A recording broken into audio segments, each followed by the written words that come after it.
बैजू की साली राधा की शादी बैजू के ताऊ के बेटे सोरन के साथ तय हो गई।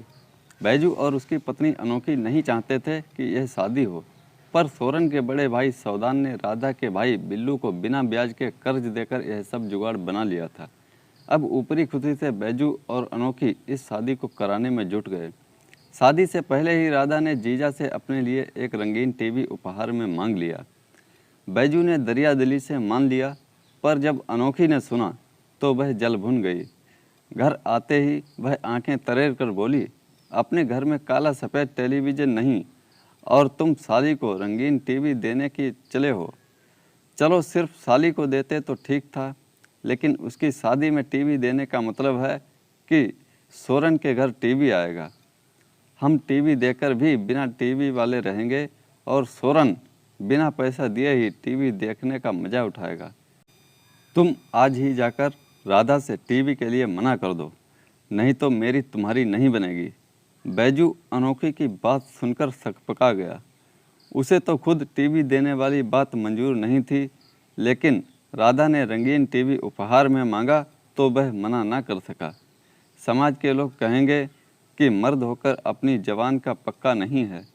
यह भी कहेंगे कि वह औरत की बातों में आ गया। सब उसे जोरू का गुलाम कहेंगे। बैजू इतना सोचकर अपनी बीवी के सामने गिड़गिड़ाते हुए बोला, अनोखी, मैं तुम्हारे हाथ जोड़ता हूँ। इतने पर भी तू ना माने तो मैं तेरे पैरों में गिर जाऊँगा। इस बार की गलती के लिए मुझे माफ़ कर दे। आगे से मैं तुझसे पूछे बिना कोई काम नहीं करूँगा। मैंने राधा को टीवी देने की बात कह दी है। अब मैं अपनी बात से पीछे नहीं हट सकता। तू खुद ही सोच कि क्या मेरी बदनामी में तेरी बदनामी नहीं होगी। लोग मुझे झूठा कहेंगे और तुझे भी तो झूठे की बीवी कहेंगे। मोहल्ले की औरतें ताने मार मार कर तेरा जीना मुहाल कर देंगी। मुझे मजबूर मत कर। अनोखी थोड़ी चालाक भी थी। उसे पता था कि कहने के बाद टीवी ना देने से मोहल्ले में कितनी बदनामी होगी। वह अपने पति से बोली, ठीक है, इस बार मैं तुम्हें माफ़ कर देती हूँ, लेकिन आगे से किसी की भी शादी में ऐसी कोई चीज़ ना देना जो हमारे घर में ना हो। और तुम यह मत समझना कि मैं बदनामी से डरती हूँ। मैं तो केवल तुम्हारे मनोहार की वजह से यह बात मान गई हूँ। राधा और सोरन की शादी हुई। बैजू ने अपने दिल पर पत्थर रखकर रंगीन टीवी का तोहफा शादी में दे दिया। अनोखी भी टीवी की तरफ देख देख कर अपना दिल थाम लेती थी। मन होता था कि उस टीवी को उठाकर अपने घर में रख ले, लेकिन वह ऐसा नहीं कर सकती थी। अनोखी का सपना था कि उसके घर में भी रंगीन टीवी हो। उस टीवी पर आने वाले सास बहू की लड़ाई से लबरेज धारावाहिक धूमधाम से चलें, लेकिन ये सब अरमान सीने में ही दबे रह गए।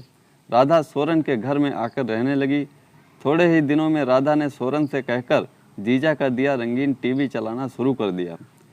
टीवी इतनी तेज आवाज़ में चलता कि बगल में बने बैजू के घर में बैठी अनोखी के कानों तक सास बहू के भड़कते संवाद गूंजते।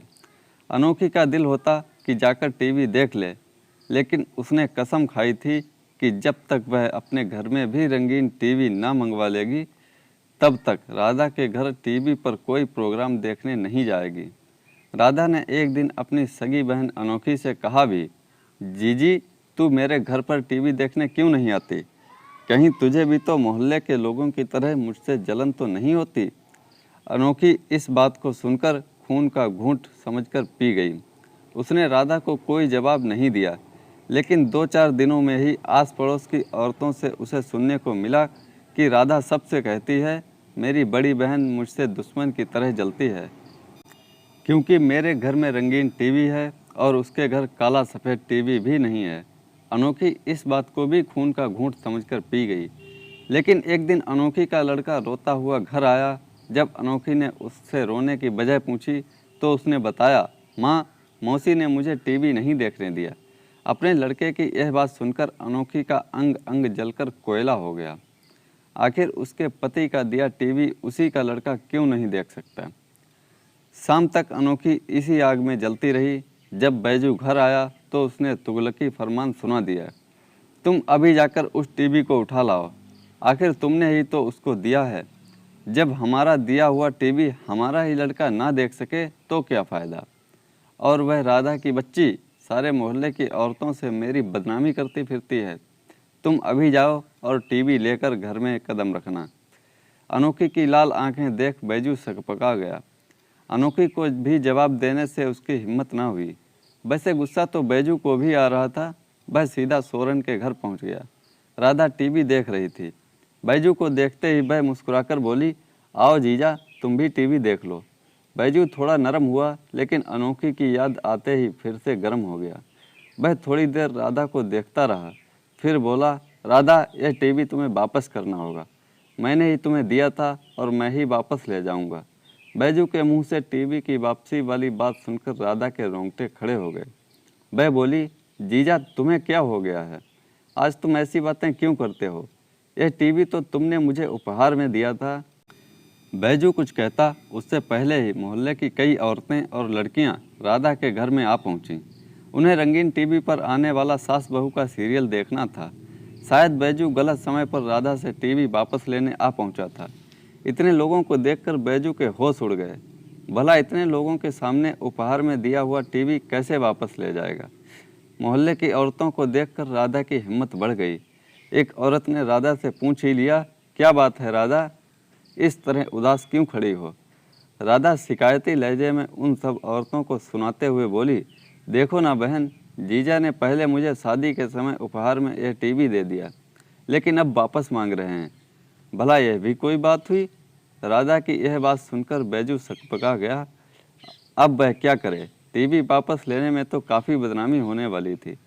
उसने थोड़ी चालाकी से काम लिया। वह गिरगिट की तरह एकदम रंग बदल गया और ज़ोर से हंसता हुआ बोला, अरे राधा, तुम तो बड़ी बुद्धू हो।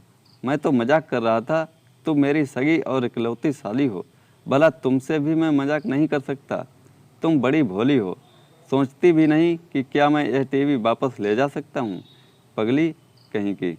बैजू की इस बात पर राधा दिल पर हाथ रखकर हंसने लगी और बोली, जीजा, तुमने तो मेरी जान ही निकाल दी थी। फिर तुम बिना साली के भटकते फिरते, जिंदगी भर तुमको किसी लड़की से जीजा सुनने को तरसते। तुम इस बात पर सभी औरतों की हंसी छूट गई। सारा माहौल फिर से खुशनुमा हो गया। बैजू को एक पल भी वहाँ रहना अच्छा नहीं लग रहा था। वह राधा से बोला, अच्छा राधा, अब मैं चलता हूँ।